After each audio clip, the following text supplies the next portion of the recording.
Alright guys, welcome back to the another video. In this video I'm going to talk about ROC Curve.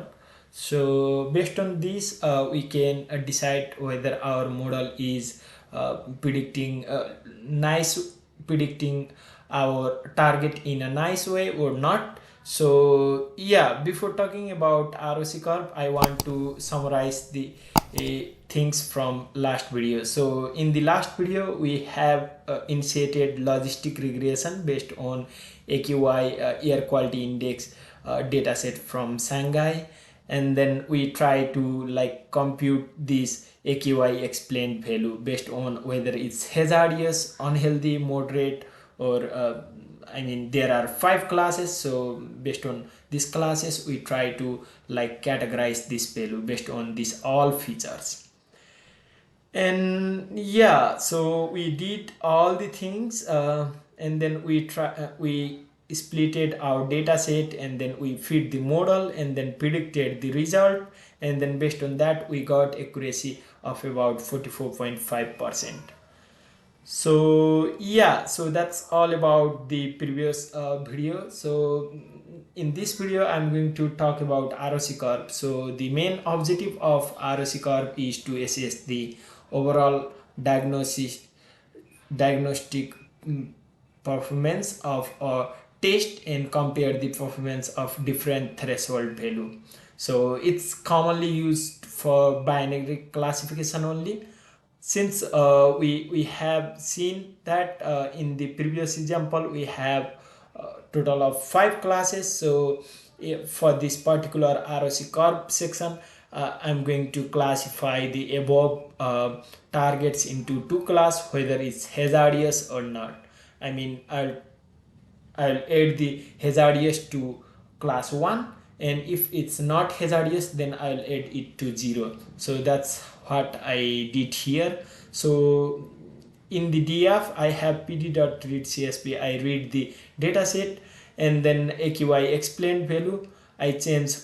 If the DF AQI explained equal to hazardous, if it's hazardous then our target will be changed to 1, and if it's not hazardous then it will target to 0. This is if statement, and this is for else. And if I try to see the data set, so I'll see everything as it is, but only the AQI explained value, either it will be 1 or 0. In the previous example we have 1 2 3 4 5, but this time we have 1 or 0 based on hazardous or non-hazardous. Yeah, and here also I did the same thing. So X is all the columns except AQI explained, and date, and then Y is AQI explained, which is our target column, classification class. And I splitted the data and then run the logistic regression, and then I feed the logistic regression and then try to predict. So if I run it, so you will see our target will be either 0 or 1, whether it's hazardous or not. And then based on that I can simply see the probability of my prediction. That means if I try to this all the values, target levels are coming from probability. So if I try to see how much probability of we are getting this 0 or another 0 or up to 1, so we can see predict probability and then all the things, and then probability will be stored in first index. So if I try to show you the result, then this is our result. So probability of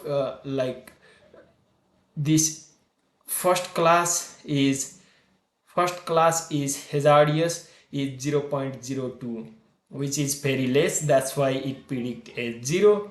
But for the 1 2 3 4 5 6 7 8 ninth value, 1 2 3 4 5 6 7 8 9, ninth value, it's 0.68. That's why it predicted as 1. so the value is greater than 0.5, our probability of the hazardous class is greater than 0.5, that's why it predict as 1. So that's how you can see the probability.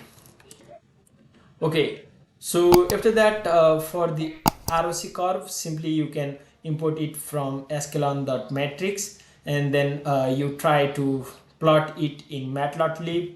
And then for the ROC curve, simply this function you need to pass your y test and then y predict probabilities, so all the probability values, and then the actual level.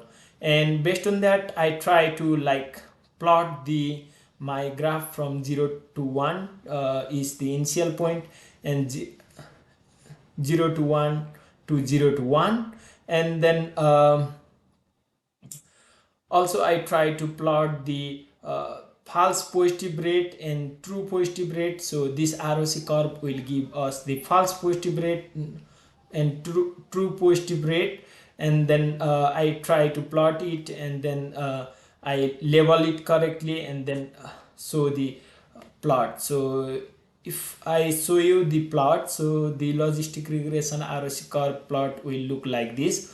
What is mean is like whenever we try to increase our true positive rate, which is like our accuracy, then our false positive rate is also increasing, right? So based on that, actually for the logistic regression, we have the threshold value of 0.5, based on 0.5 threshold value. So there will be some true positive rates and then false positive rate. And then from this graph we can see that our model is better than just like guessing the our target.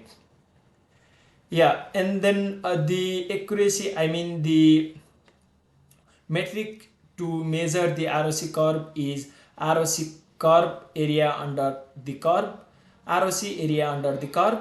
And then to calculate the accuracy, we import it from matrices, and then we can simply pass the parameter as y test and y predict probability. Based on that, we got 75.81% accuracy, 0.75. If the value is close to 1, then that means our model is doing well. One common thing here is like based on our like threshold value 0.5, we have some true positive rate and false positive rate, but if you change the threshold value, then you will get more accurate model. And if you want to know how to change like threshold value and how to optimize for the default threshold, like instead of 0.5 you can put 0.6 or 0.7 up to 1. So if you want to know these things, then I suggest you to check this article. So it's the great article written by Graham Harrison. So he explained everything, and then he added the codes and example as well. So he nicely explained how to optimize like threshold for logistic regression. So I'll put this link in the cell here as well, so you can check later. So that's all about like logistic regression ROC curve. Yeah, thank you for watching, and I'll see you in the next